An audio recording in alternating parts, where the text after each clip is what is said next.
Chapitre 50. Les femmes du Bénin. Mes premières impressions des femmes du Bénin ont été leurs robes colorées. On les appelait généralement bomba ou bobo, comme je l'ai déjà mentionné. J'en ai fait coudre quelques-unes par des couturières de ma région, car je voulais ressembler aux Béninoises. Les bébés étaient portés sur le dos de leur mère ou de leur sœur aînée. J'ai été très impressionnée par le confort de ces bébés. Ils qui étaient toujours portés contrairement aux nôtres que nous emmenons dans des poussettes que nous laissons à la maternelle ou chez une nounou. Beaucoup de femmes portaient de lourdes charges sur la tête.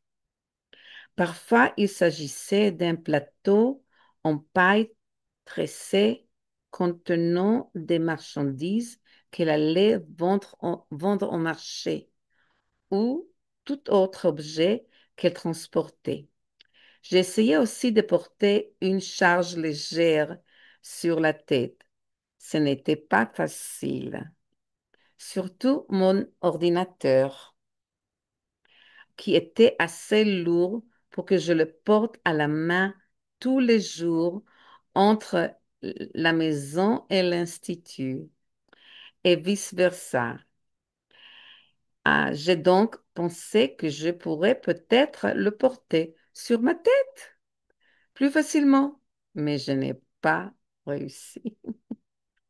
Les femmes avaient une belle démarche équilibrée malgré le poids sur leur tête et le bébé sur leur dos.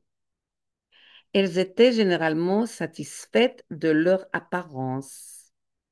Les femmes rondes étaient considérées comme plus belles. Du coup, lorsque j'ai repris un peu de poids, quand j'ai gagné un peu de poids, après ma blessure à la jambe, on m'a beaucoup complimenté sur mon apparence plus ronde. Au Bénin, en général, les gens ne se précipitent pas comme en Occident. Je n'ai jamais vu personne courir ou foncer. Ils nous ont serré la main. J'ai remarqué la façon dont ils pressaient leur main gauche sous le coude de leur main droite, en signe de respect. Sur les marchés, on voit principalement des femmes vendeuses et acheteuses. Il n'y a presque pas d'hommes vendeurs. Dans mon institut, il y avait peu d'étudiantes et même pas une seule enseignante. J'étais la seule femme enseignante. Les étudiantes étaient très bien élevées par leurs collègues. La plupart étaient célibataires.